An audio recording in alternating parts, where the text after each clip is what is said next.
দেখো বন্ধুরা, কি সুন্দর লাগছে। পিছনে প্রচুর কাশফুল, প্রচুর কাশফুল, মানে দারুণ লাগছে আর কি। এই সৌন্দর্যটাকে আমি না দেখেই আমার বন্ধুদেরকে আমি থাকতে পারলাম না। অপূর্ব সুন্দর, অপূর্ব সুন্দর, কি সাংঘাতিক সুন্দর। বাহ, ওহ, সত্যি মন একবারে মোহিত হয়ে যাচ্ছে। কাশফুলের উপর হাওয়া দিয়ে যাচ্ছে, কি দারুণ সুন্দর হাওয়া। একদম কাশফুলগুলো নিয়ে যাচ্ছে, আবার উঠে যাচ্ছে, নিয়ে যাচ্ছে, উঠে যাচ্ছে। দেখতে পাচ্ছ? হ্যাঁ,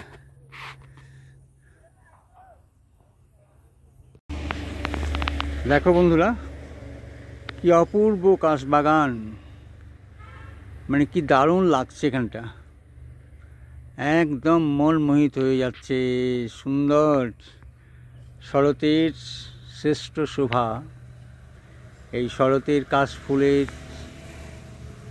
যে গন্ধ, কাশফুলের যে সৌন্দর্য, সেটা নিয়েই মা আসবেন কিছুদিন পরেই আমাদের ঘরে। হ্যাঁ, মা, এই কাশফুল আর মা দুর্গা একটা অদ্ভুত একটা সমার্থক আর কি। কাশফুল ফুটলেই একটা পুজো পুজো গন্ধ চলে আসে। হ্যাঁ, কি সাংঘাতিক সুন্দর, মানে এটা বর্ণনার বাইরে। দেখো, আমি একটু জুম করে দেখাচ্ছি। দেখো কি সুন্দর, ওই দিকটায় দেখো, দূরের মধ্যে দেখো কি সুন্দর হাওয়ায় দোলা খাচ্ছে। হ্যাঁ, কাশফুলগুলো মাথা দুলিয়ে সেই হাওয়ার আদরটাকে সাদরে গ্রহণ করছে।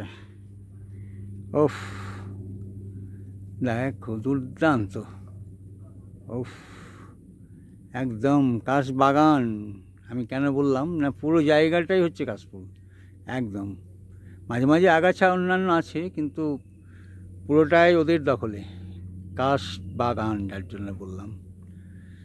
অপূর্ব সুন্দর। সব ফুল এখনও সম্পূর্ণভাবে ফুটে ওঠেনি, কিন্তু মানে এসব ফুটে গেছে। কোনোটা ঝরে যাবে দু একদিন পর হয়তো, সেই জন্যেই আমি ছবিটা তুললাম। তোমাদের যদি ভালো লেগে থাকে তাহলে আমার চ্যানেলটা সাবস্ক্রাইব করবে, লাইক করবে, কমেন্ট করবে আর শেয়ার করবে। ভালো থেকো বন্ধুরা, ভালো থেকো ভীষণ। আর একবার দেখিয়ে নিই মাথা দোলানো কাশফুল। আর দেখো, দেখো কীরকম মাথা দুলছে, দেখো হাওয়ায় তারা সাড়া দিচ্ছে। ওফ, আরে বাবা, দুর্দান্ত দুর্দান্ত।